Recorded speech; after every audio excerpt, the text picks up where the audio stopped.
Praise the Lord. Thank you father, thank you Jesus, hallelujah. धन्यवाद प्रभू येशू. तुझ्या नावाची मी स्तुती करतो, तुझे मी आभार मानतो. आजचा पवित्र दिवस, आजचा हा बहुमूल्य दिवस, आजचा हा अलौकिक दिवस प्रभू येशू, तुम्ही मला दिलेली एक अद्भुत प्रकारची ही बहुमूल्य संधी आहे, ही सुवर्ण संधी, ही आत्मिक संधी प्रभू येशू तुम्ही मला दिलेली आहे.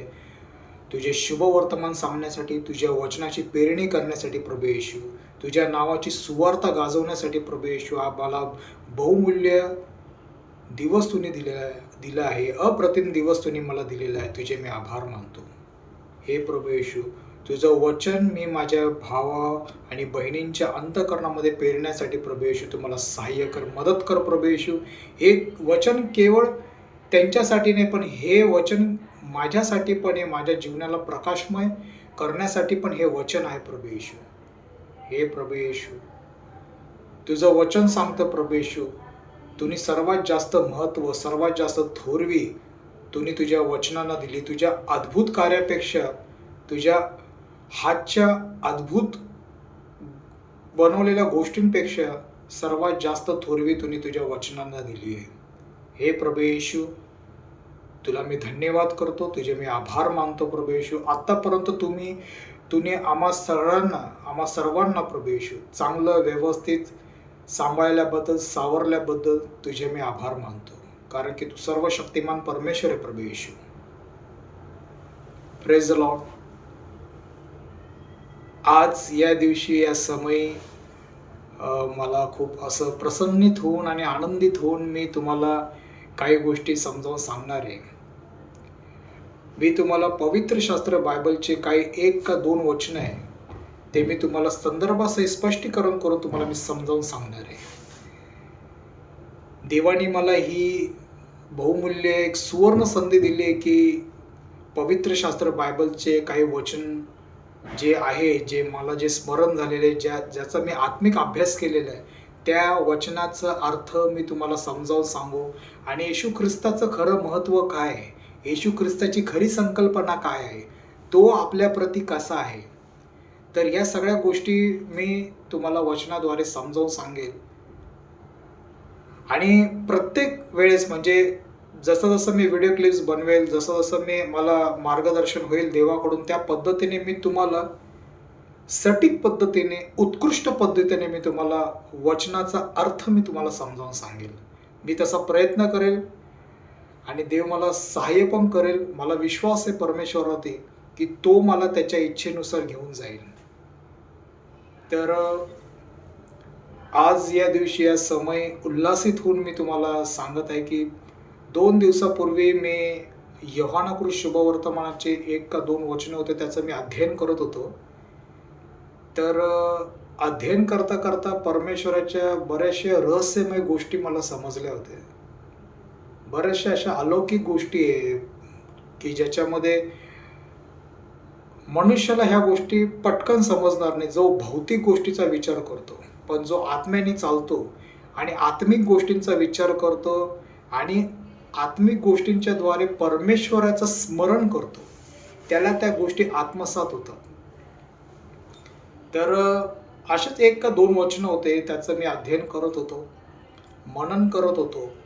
आणि मनन करता करता मी जेव्हा सकाळी उठलो, तर माझ्या मोबाईलमध्ये पवित्र शास्त्र बायबलचा जो ॲप आहे, त्या ॲपच्या नोटिफिकेशनद्वारे मला ज्या वचनाचं अध्ययन केलं तेच वचन प्रगट झालं.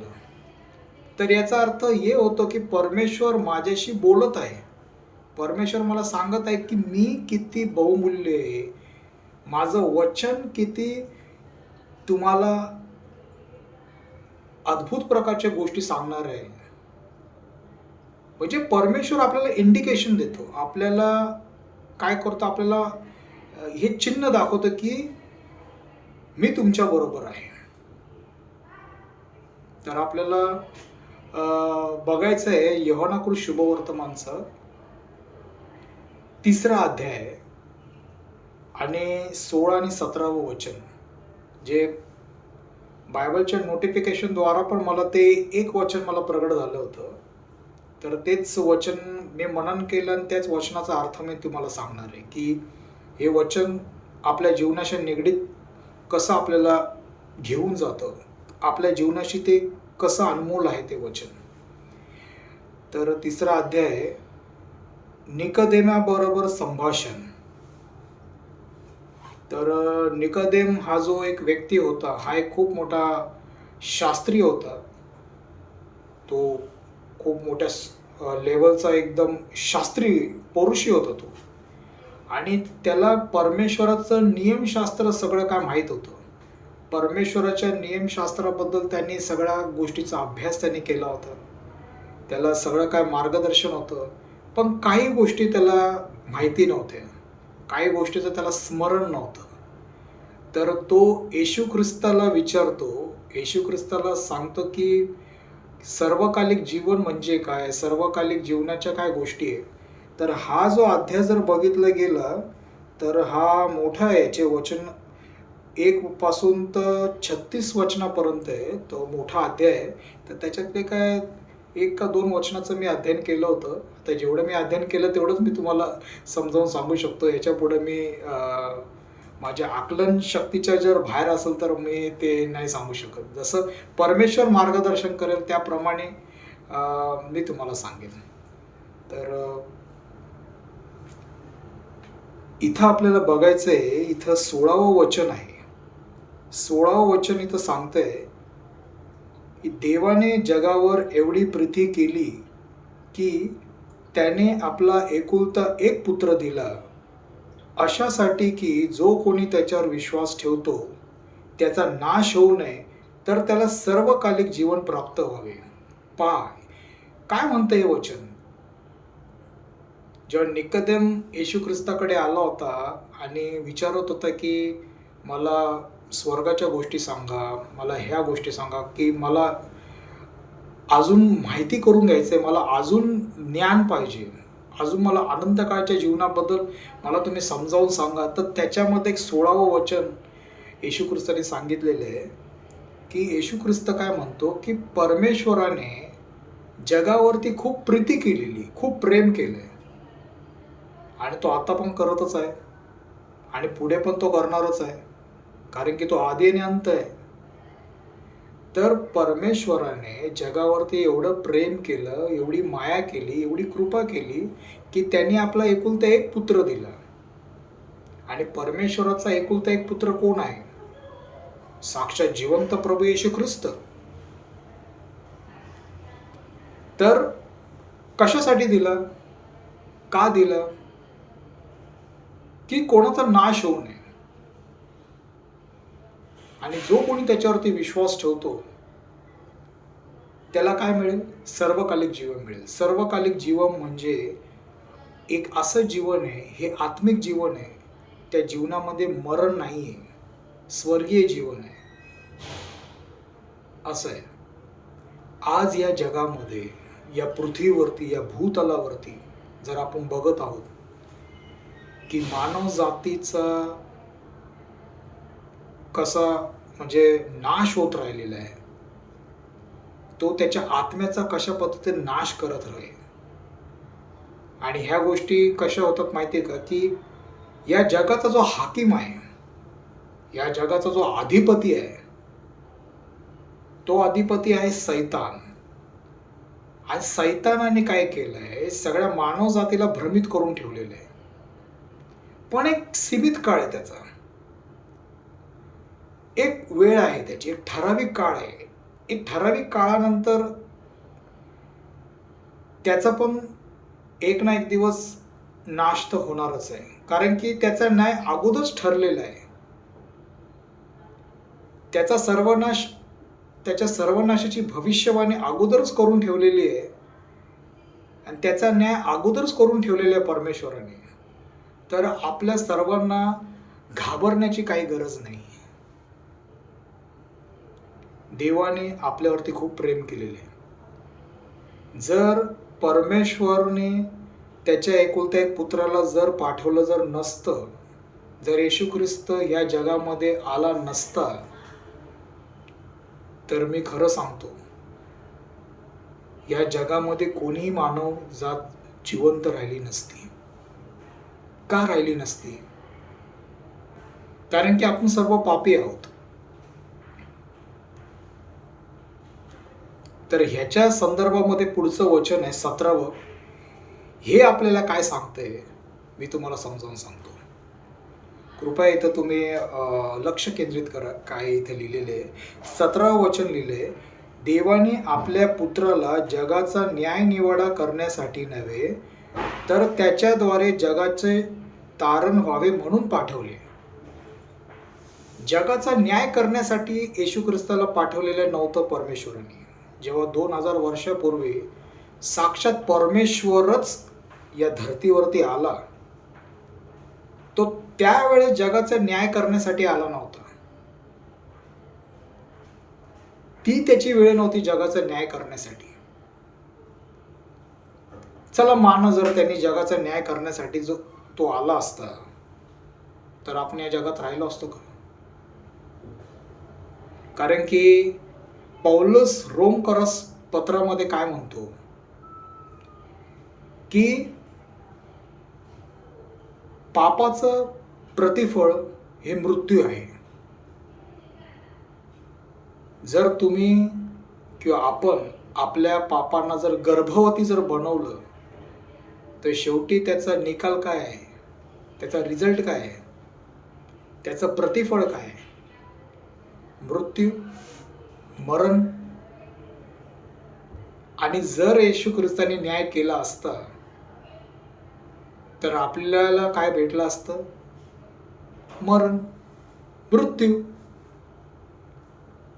पण तो न्याय करण्यासाठी आला नाही. तो सगळ्यांना काय देण्यासाठी आला होता? सर्वकालिक जीवन, अनंत काळाचं जीवन. काय लिहिलं इकडे 17 वचन इथं सांगतंय, देवाने आपल्या पुत्राला जगाचा न्याय निवाडा करण्यासाठी नव्हे तर त्याच्याद्वारे जगाचे तारण व्हावे म्हणून पाठवले. जगाचे तारण होणे. येशू जो ख्रिस्त आहे, ख्रिस्ताचा अर्थ होतो मसीहा. मसीहा म्हणजे पापांची क्षमा करणारा. ते तुम्ही इकडे जाऊ. क्षमा मागतो, जरा थोडं डिस्टर्ब झालं. तर मसीहा म्हणजे पापांची क्षमा करणारा. आपण पाप केलेलं आहे आणि आपल्या पापांची क्षमा करणारा तर कोणीच नाही. तर देवाने विचार केला. बघा देव कसा आहे बघितलं का, इथं पिता, पुत्र, पवित्र आत्मा, त्रायक परमेश्वर काय करतात? एकमेकांच्या प्रती विचार विनिमय करताय.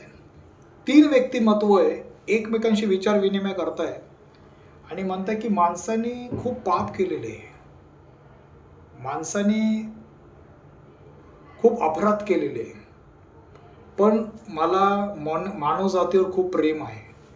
माझं प्रेम, ममता, वात्सल्य त्यांच्यावरती आहे आणि माझी सेवक आहे. माझी इच्छा त्यांच्या ठाई मला पूर्ण करायची. त्यांना जो मी निवडलेला अधिकार दिलेला आहे त्याच्याद्वारे त्यांनी मला मानावं, माझ्यावर विश्वास ठेवावा. आणि जसा मी पवित्र आहे तसं माझ्या इच्छेनुसार प्रत्येक मानवजातीने चालावं. तर हा विचार एकाने नाही, पिता, पुत्र, पवित्र आत्मा, त्रायक परमेश्वराने केला. आणि जेव्हा परमेश्वरची इच्छा झाली तेव्हा त्यांनी त्याच्या पुत्राला, येशू ख्रिस्ताला 2000 वर्षापूर्वी या भूतलावरती पाठवलेलं आहे. बघा, या भूतलावर, या धर्तीवरती पाठवलेलं आहे. आपण किती नशीबवान आहोत.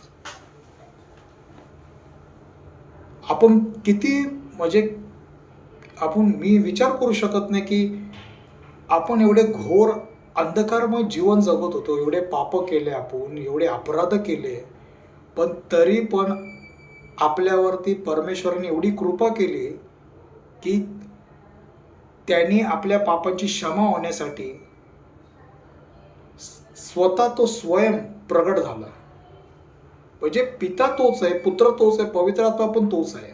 पण इथं त्यांचं एक व्यक्तिमत्व आहे की पिताने पुत्राला पाठवलं, येशू ख्रिस्ताला, पापांची क्षमा होण्यासाठी, अनंत काळचे जीवन दाखवण्यासाठी, स्वर्गाची एक झलक दाखवण्यासाठी ते एक पण आहे, आणि भरपूर सगळ्या काय गोष्टी त्यांना दाखवण्यासाठी, आणि वचनावरती कसं चालायचं. बघा, वचनाचं अनुसरण कसं करायचंय. परमेश्वर प्रत्येक मानवजातीला स्वावलंबी बनवायला बघतोय, स्वावलंबी बनवतोय.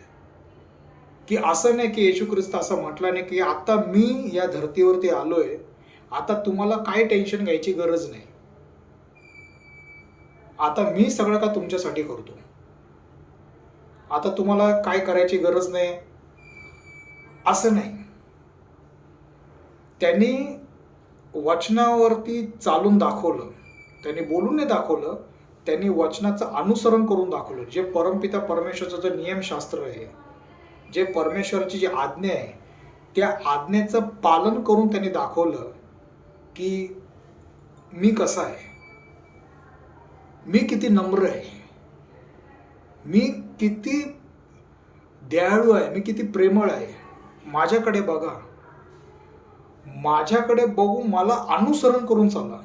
की असं नाही की तुम्हाला काय करायची गरज नाही, मी सगळं अद्भुत कार्य करतो, तुम्ही शांत राहा, तुम्ही या, मी तुम्हाला स्वर्गामध्ये घेऊन जातो, तुम्ही एकदम चांगले मजेमध्ये राहा. नाही नाही नाही, असं नाही. या जगामध्ये जो व्यक्ती आलेला आहे त्याला क्लेश, त्रास, वेदना सहन करायच्याच आहे. कारण की जीवनच क्लेशमय आहे, आणि ह्या क्लेशमय, वेदनामय, त्रासमय जीवनामध्ये आपल्याला एक नवीन किरण दाखवतो, एक नवीन आत्मिकतेचा मार्ग परमेश्वर प्रगट करतो. की जुनं ते झालं ते विसरून जा, आता नव्याने तुम्ही जीवन जगा, नव्याने तुम्ही चाला, कारण की मी तुमच्या बरोबर आहे. बघा, परमेश्वर कशा पद्धतीने तुमच्याशी बोलतो, कशा पद्धतीने तुम्हाला सावरतोय, वेगवेगळ्या माध्यमाच्या द्वारे तो करतोय. तर येशू ख्रिस्त जेव्हा 2000 वर्षापूर्वी आला, तो न्यायनिवाडा करण्यासाठी नाही, पण सगळ्यांना सर्वकालिक जीवन देण्यासाठी. परमेश्वराची आत्मिक सेवकाई कशी असते, ती आत्मिक सेवकाईचा तो एक नमुना आहे. आत्मिक सेवकाईचं जे जे आपण काय बोलू शकतो त्याच्यामध्ये, की उदाहरणार्थ मी तुम्हाला सांगतो की तुम्ही हे गणित जे मी तुम्हाला दिलेले आहे ते तुम्ही काय करा, सॉल्व करा. तुम्ही हे गणित आहे ना, हे गणित पूर्ण करा. पण कसं करणार? जर मी तुम्हाला गणित शिकू